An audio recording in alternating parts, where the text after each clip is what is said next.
Early age లో పిల్లలకి పెద్ద ఏజ్ లో 60+ లో రావాల్సిన ప్రాబ్లమ్స్ ఎర్లీ ఏజ్ లోనే వస్తున్నాయి. ఒబేసిటీ కావచ్చు, సైడ్ ప్రాబ్లమ్స్ కావచ్చు, ఎక్సెట్రా ఎక్సెట్రా అని. కొంతమందికి అయితే ప్రీ డయాబెటిక్ స్టేజ్ కూడా వచ్చేస్తుంది అబ్జర్వ్ చేస్తే. సో పిల్లలకి కూడా అంత ఎఫెక్టివ్ గా ఇవి వర్క్ అవుతాయి. నిజం చెప్పాలంటే పిల్లలకు ఇంకా మోర్ ఎఫెక్టివ్ వర్క్ అవుతాయి పెద్దవాళ్ళకంటే.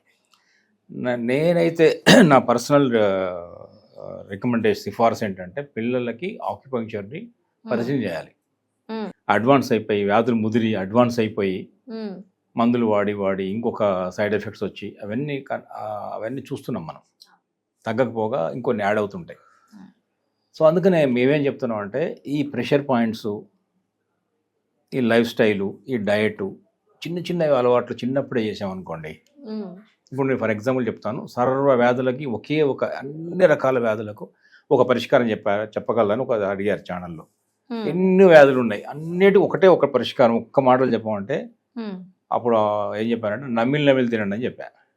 చూయింగ్ మంచిగా నమిలి తినండి, అన్ని జబ్బులు తగ్గుతాయి. ఏ జబ్బు అయినా కానీ, డయాబెటీస్ కానీ, మొక్కల నొప్పులు కానీ, నమిలి తినాలి.